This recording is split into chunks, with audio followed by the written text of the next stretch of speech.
What's up, everybody? I'm John Middlekauff. You know what I need you to do. Subscribe to our YouTube channel. We got content for days reacting to every NFL game all the time, every single day. Subscribe, like the videos. Let's go. What is going on, everybody? How are we doing? Hopefully everyone has had a good weekend. We are here to the 4th of July. 4th of July week. 4th of July is at the end of this week, but a couple more days till the actual start of July, then the 4th of July. So exciting times. Hopefully everyone has some big plans with family, a lake, a pool, some beers, wherever you may be hanging out, and hopefully you're enjoying yourself. But want to do a little football, a couple football things I thought were pretty interesting. My guy Mike Silver, who actually lives in Davis, California, where I was born and raised, put out a report last week that I missed, that Tom Brady, something Tom Brady did not want when it came to the Raiders. So we will dive into that when it comes to quarterbacks. I saw George Kittle had he went on the bus with Taylor and Will and said something specifically about NIL, and I think it's pretty interesting, and it's going to continue to have ramifications moving forward. I watched Enigma, the Aaron Rodgers doc. A couple takeaways I had from that experience, and a couple other things before we get out of here for the 4th of July. So the game plan this week, we'll have some podcasts out for sure. Maybe a golf podcast as well, and probably a couple mailbags. So we're not going away just quite yet. But before we dive into some football in Tom Brady and an Enigma, I got to tell you about my friends, my partners, and the official ticketing app of this podcast, Gametime. Best in the business. Do you guys want to go to what is more 4th of July than baseball? I remember we used to have a big baseball tournament in Little League where I was growing up. You want to go to one of these baseball games? Do you live in a major league city? If you want to attend one of these games, have some beers, enjoy the sun, eat some peanuts. This is the time of year to do it. Get some sun. It's really enjoyable. Take a friend, take a loved one, and go enjoy yourself, and do it on us. So here's the thing. Gametime, everything from concerts to comedy shows to obviously football season. I saw today, I don't know, Fox or NFL or someone put it out. We're 10 Sundays away till the National Football League. So not that far. It feels far, but once you get to July 4th, it's truly right around the corner. So you want to get a football tickets for the fall, take the guesswork out of buying tickets with Gametime. Download the Gametime app, create an account, and use the code JOHN for $20 off your first purchase. Terms apply again. Create an account and redeem the code JOHN for $20 off. Download the Gametime app today. Last minute tickets, lowest price guaranteed. Mike Silver, the longtime reporter slash writer, wrote for Sports Illustrated in its heyday, just put out a new book on kind of the Shanahan clan. I actually just hit me. I think I'm going to try to read a couple books this July. That's a goal of mine. Let's read 2 books this July. Not listen. I do a lot of audio books, but sit there and read. No phone. Just enjoy the book, even if it's on my iPad. Just let's do it. And that's one of them. I need to download it later tonight for the holiday. And Mike Silver, who's pretty dialed in, threw something out last week that Tom Brady was the driving force in making sure the Raiders were not interested or signed or went down the path of Sam Darnold. And obviously they didn't. He goes to Seattle, that they get Geno Smith, that Pete Carroll, had a history with. And it kind of hit me. I'm sure some of you listening are with a company, work somewhere where you started as a young intern, started out of college. And if you're my age, maybe you've been there 15, 20, 30 years, however long, that's pretty impressive. Obviously, anytime you work your way up.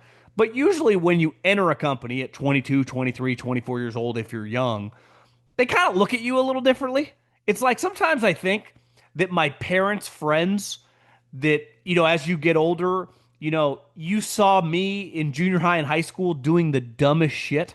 Now it's like, you're married, you have a house, you have a career. It's like, I can only imagine one day when I'll look at my kids' friends and then they're grown up and they're big. It's like, how do you take them seriously? Maybe it's just as time goes on, you just become kind of numb to it. But I do understand from Tom Brady's perspective, he had a front row seat of the ugliness. And now a huge part of that clearly was the Jets. but of the Sam Darnold experience. And maybe it's hard for Tom Brady to look at Sam Darnold, regardless of what happened last year, and take him seriously. And there's an element of that, like a lot of you that, started a company, then go somewhere else because you want to be taken seriously, right? And sometimes that helps that when you go somewhere else and they don't look at you like, oh, I remember when he was just an intern, right? And I also wonder if Tom Brady, who Kevin O'Connell was drafted to the Patriots, like that's where he started his career. The relationship with Tom and Kevin is probably kind of unique, where it's not just like football conversations. Like these guys are friends and they can have an honest conversation about the experience of the last couple weeks. Now, I'll never defend Sam Darnold in that last game against Detroit. He did not play well. There is no excuses for that performance. I do think the playoff game is partly on the coach. The coach did a really poor job when the offensive line was getting smoked and he just refused to run the ball. It was just, I'm going to pass. We're going to go down my way. And I think sometimes in football, and Tom Brady knows this better than anyone, is like, we don't have a style. We'll pass if it's working. We'll run if it's working. We'll do whatever it takes to move the ball, get first down, and score points. We have no quote-unquote offensive philosophy beside to try to score more points than the other team. We will do whatever's working. That's not normal. What Belichick and Tom Brady was used to philosophically is basically abnormal to everyone else in the NFL. Sean McVay has a certain style in which he likes to play. Same with Kyle Shanahan. Same with Kevin O'Connell. Same with Andy Reid. Same with Jim Harbaugh. And they kind of win or lose playing that style. Bill Belichick, his operation offensively and defensively had none. They did whatever it took to win that individual game. And it's, why he'll go down as one of the greatest coaches, if not the greatest coach of all time. But I do think Tom Brady, listen, we talk about this in scouting all the time, and it's discussed a lot now because so many people discuss the different, the way people view, biases when it comes to viewing players and previous experiences when it comes to building teams. And listen, we're all a product of the way we've been taught in our experiences. And Tom Brady had a front row seat for the ugly of Sam Darnold. And, he goes to Seattle. I think he's turned the corner. I expect him to be a solid player, but I do understand where Tom Brady's coming from. You also don't tie yourself to a younger player. You did trade a third-round pick for Geno, but if in a couple years it doesn't work, you're still in the mix of looking to draft a quarterback, and it doesn't change anything. Though I don't think Seattle, who just drafted a quarterback in the third round, really viewed it that way either. It's not like we're signing up for this guy and he's our quarterback for the next 5 years. But listen, one thing that's going to be clear is John Spytek has been in the scouting profession, had a front row seat for guys that know what they were doing for 20 plus years. Obviously, Pete Carroll, as a head coach, has specific philosophies with operation. It's going to be interesting to see Tom Brady's influence when it comes moving forward. Because what if they get to the point? Sam Darnold's an easy one if you're Spytek. I'm not going to battle Tom on this. Even if I liked him, whatever. Cool. We'll just go with Geno. Pete will be happy. But what if we get to a point in a year where it's like, Tom, I like this guy. I've been scouting quarterbacks for a while. I understand you're the greatest player of all time, but this is my profession. I've had a front row seat. I got a pretty good idea what works and what doesn't. I've scouted every player in this league for a long, long time. And what if Tom disagrees?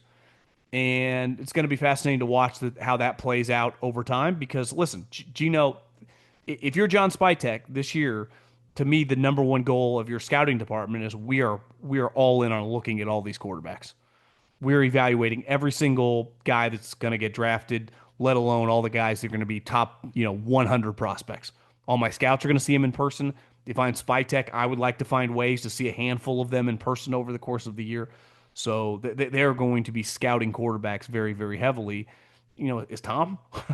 So I don't know. It'll be fascinating to watch it play out. Pro golfers drive for show and putt for dough. The easiest shot for you to make some dough? Betting on this week's tournament at DraftKings Sportsbook. From the opening round to live on Sunday, DraftKings Sportsbook has you covered with live betting and player props. I'll give you something. We got the Rocket Mortgage Classic this weekend, up in Detroit, and Colin Morikawa is currently the betting favorite. But how about Cam Young? You get it plus 2,800.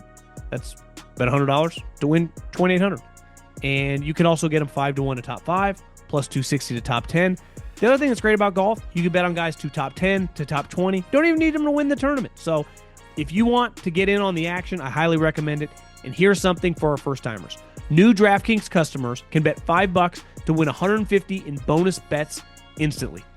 Download the DraftKings Sportsbook app now. Use the code JOHN. That's code JOHN for new customers to get 150 in bonus bets instantly when you bet just $5.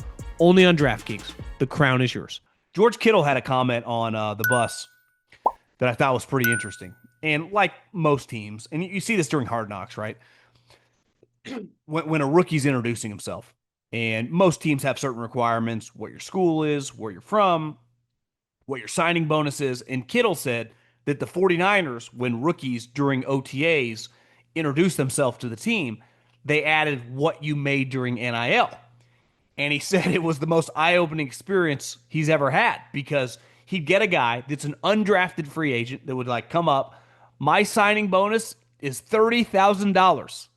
Last year in NIL, I made $700,000. George's thinking like, you made a bad decision. And listen, the numbers that are thrown out there at first seem like a little crazy. Knowing people in the business, obviously it's been well reported now. I feel pretty comfortable. Like some of the seven-figure deals clearly are going to the quarterbacks. But like good players at big programs, starting players, we're making anywhere between $500,000 to, $700,000 to $800,000. And some of these guys, historically, if I was going to be a fourth or a fifth round pick, maybe I just didn't like school. I don't blame them. I did not like school. I thought about that today, actually.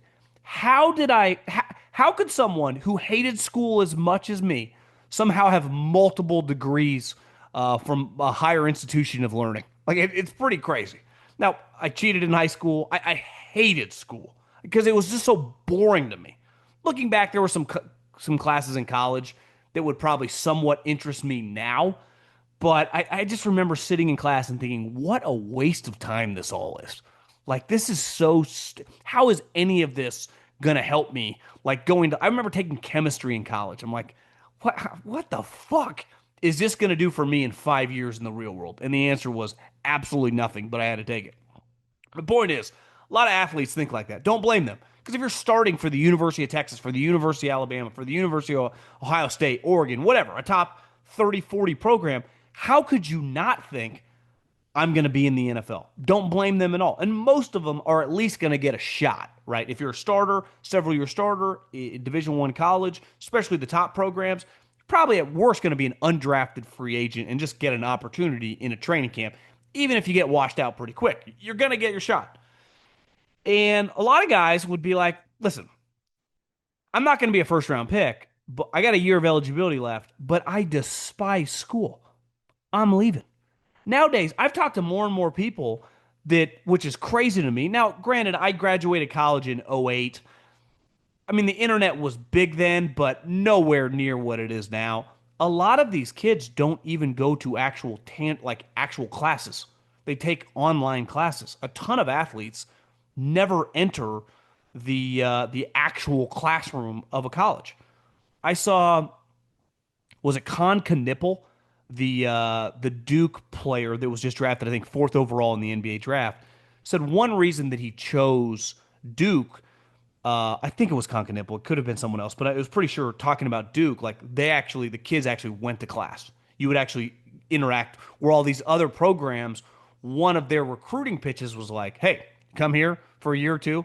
We'll pay you a lot of money before you go to the NBA, and you will never actually have to go to a classroom. Like, that is fucking, that wasn't even an option 10 years ago, let alone 20 years ago.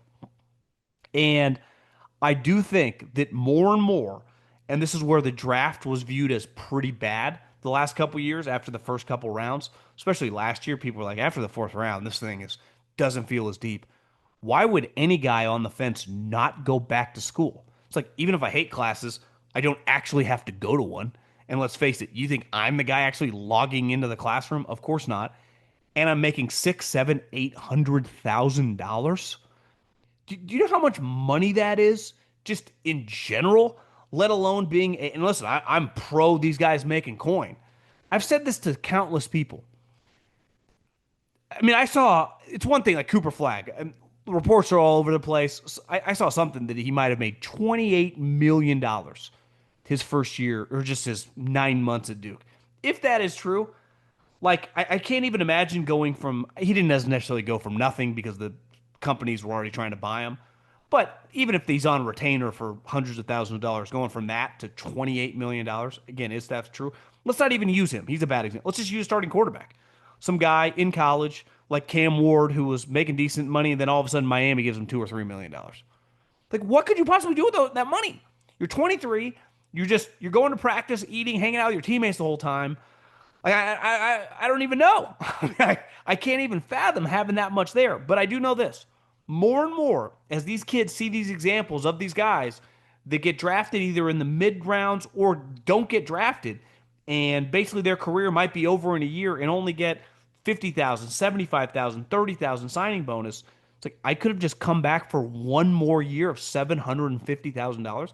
Even if I'm an impressive guy and I'm going to have a very lucrative career, non-football in my life, I don't know what the starting salaries are in most industries, but they aren't sniffing $700,000. So you do have to wonder the ramifications moving forward. It's only going to help out and make college football better because better players are going to stay. Now, if you can be a Cam Ward, a Cooper Flagg, a guy get drafted really high, you're always going to go pro because there's a lot more money there.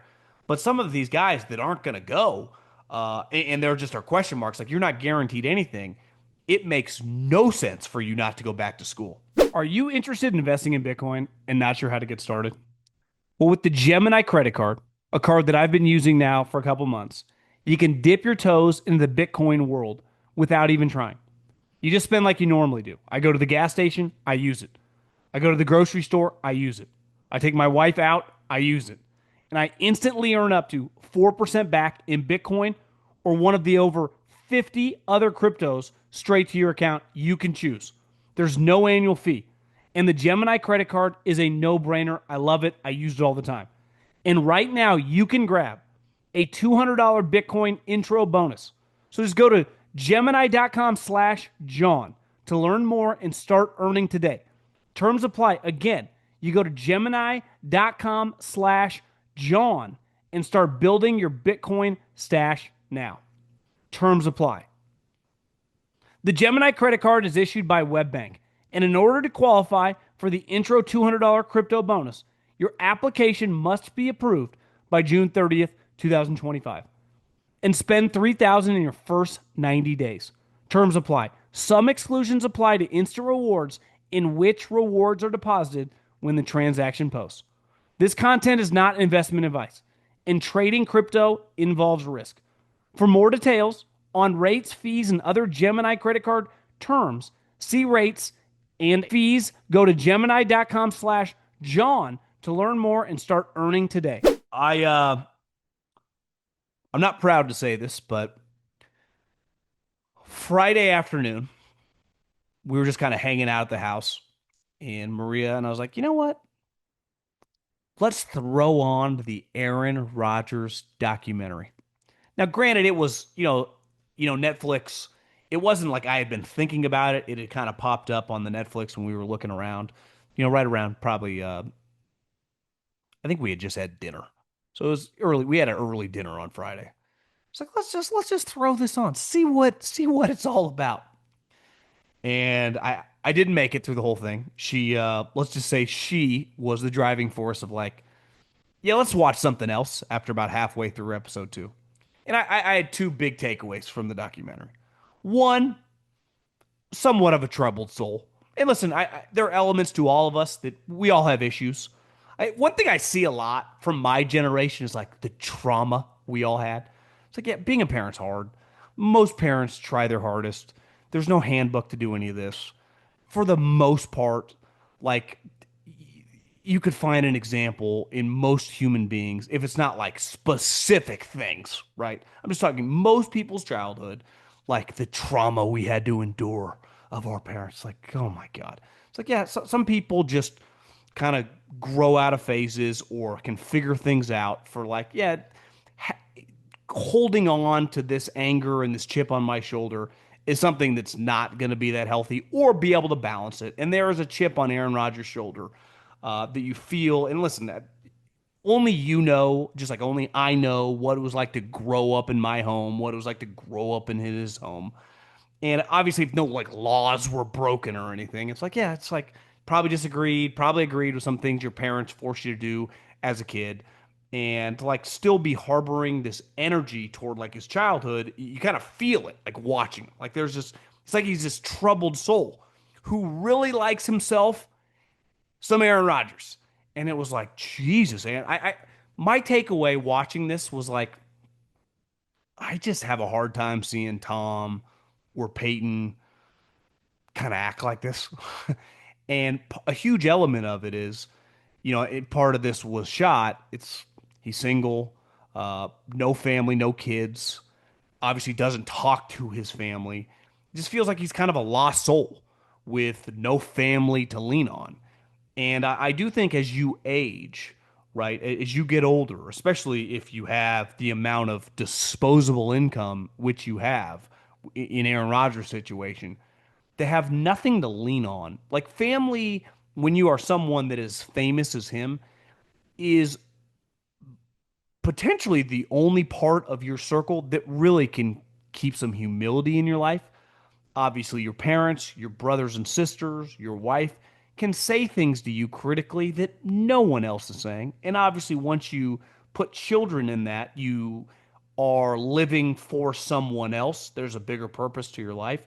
And you're just watching Aaron Rodgers, you're like, this guy feels kind of like a lost soul. A huge ego who's just a lost soul. Now, the one thing I will defend with his parents, uh, from his perspective, is the thing that happened with his brother on The Bachelor when they left the open seats. Like, that is a complete loser move by his parents.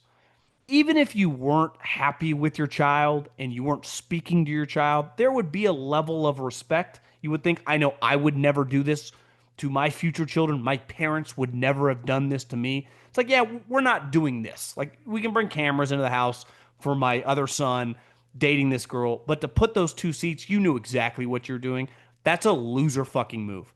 And I don't blame Aaron from like double middle fingers. Now, the rest of your life, I don't know what else happened. It just feels like there's all this negative energy surrounding his family that's forced him into the kind of this weird life that I see people on the internet right now are making fun of. Like, do we got a Manti Te'o situation going on? He's got a wedding ring. No one's seen his wife. He's going on solo walks on the beach. Uh, I don't recommend Enigma. If you never watch it, you're not missing much.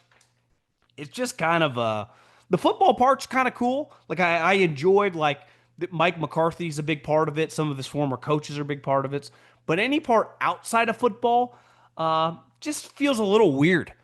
And this is what I was saying like about people making fun of him for the ayahuasca, for the darkness retreats. Like you get made fun of for doing that stuff. Like even if there are positive benefits, like, listen, I don't journal, but clearly watch a lot of successful people that like talk about it on Instagram. Like, probably journaling's pretty healthy.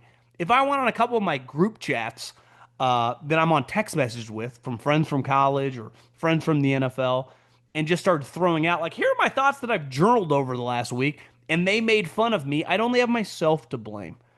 And I just think when I mean, he's made hundreds of millions of dollars. There's like a LeBron element to this. What does he get made fun of all the time? It's like LeBron lives in his own little world. Well, who in LeBron's camp is going to tell LeBron no? Who's going to tell LeBron like, hey, that's kind of sounds stupid? I just saw today he opted back into his contract. He will have made $580 million in his NBA career. So when you factor in the amount of revenue he's generating for everyone in that little circle, business is booming. And the one thing when business is booming, you don't want to fuck with the cash cow. So I just watched this Enigma thinking, this is a bizarre experience. This is not even uncomfortable, but there's an element of kind of sadness. There's an element you feel for the guy. Obviously, the family element, but it's like there's just like this egotistical factoring in like this resentment toward other. It's a wild experience, which yeah, wouldn't recommend. Other than that, I was thinking today, like some of these guys, I saw Florio put out like a hot seat. Obviously, every year we know on the low end it's five, on the high end it could be like six or seven guys getting fired. That some of these guys that are on summer break right now that have, one of the best jobs in professional sports, you're the head coach of an NFL team. Even if you're on the low end, you're making $7, $8 million. Think about Major League Baseball managers. Some of these guys make like $800,000. So that's like what a running back coach makes with 10 years experience in the league. So it's an incredibly highly paid, highly public, highly, you get a lot of power that comes along with it. It's a great gig. It's an intense gig. It's a stressful gig, but it's uh, it's one that not many people get the opportunity to ever do, even in the profession. Some of these guys know they're screwed. I was thinking about if you're Brian Daboll, you head to vacation, you think my career, my head coaching career at least, is depending on Russell Wilson throwing touchdowns. If I'm Shane Steichen, and listen, I one of the surprise predictions last week on the herd was Daniel Jones resurrects his career. What if he doesn't? And if you're Shane Steichen, you're thinking, a couple years ago, I was known as a genius. I helped save Nick Sirianni's career because they gave me the play calling duties. I helped make Jalen Hurts a high end player. Offensively, I was known as a genius. Hell, 2 years ago, I was like, this guy won 9 games with Gardner Minshew. Now I'm potentially fighting for my job, and it's tied to Daniel Jones. By all reports and everyone in Indy, you could see this coming from a mile away. He's going to be the starting quarterback in Indianapolis. You can put that in Sharpie right now. Daniel Jones, week one starting. That's who you're depending on? Man, I mean, sometimes when your back's against the wall, you just hope to get a lifeline, right? It's like you see some of these situations. Uh, Someone's like floating that gets found by a Coast Guard in the water. It's like, well, we had my boat capsized, but we had this incredible blow up buoy thing that I was able to sit on. I had a flare. It wasn't easy, but given the circumstance, saved my life. I don't know if that's the situation here. Could get really, really ugly. And obviously, every year, you have situations that you didn't see coming. Everyone thinks Mike McDaniel's in major, major trouble. I think that team is just not going to be very good. And I think I've said this forever. It's one of those jobs like Brian Daboll and Shane Steichen, if they were to get fired, would be offensive coordinators immediately. Like look at Dennis Allen, he was an embarrassing head coach. Your boy picked the Saints last year. Shows you what an idiot I am. But he'll never be a head coach again. But the moment he's available, like three teams are trying to hire him as a defensive coordinator. And he will be a defensive coordinator until he doesn't want to work in the NFL. Well, a defensive coordinator like Dennis Allen, he's making like 2.5, 3, $4 million. He has none of the stress of being a head coach. He's not in charge of the personnel. All he has to do is coach defense. And he's making millions of dollars. He's making more than probably, I don't know, 40%, 50% of the roster. And he's a failure as a head coach. So Shane Steichen, Brian Daboll, these guys, even Mike McDaniel, I'm sure would get hired to be an offensive coordinator pretty quickly. But being a head coach, pretty lucrative, right? It gives you a lot of fame, gives you a lot of money, gives you a lot of power. You sit at the front of the seat, you sit at the front of the table. Everyone's looking at you. You make the hires. You have a huge influence, even if you're not in control of the draft. You have a huge influence on the draft because what GM wants to give a player to the head coach that doesn't want to coach him? So say, whether the front office is in charge or not, you kind of have to acquiesce a little bit to whoever your coaches are because you want them to like the players. Because they don't like the players, they can control that guy's trajectory, and all of a sudden he's not playing and does you no good. So that's a little hot seat talk here in the middle of June.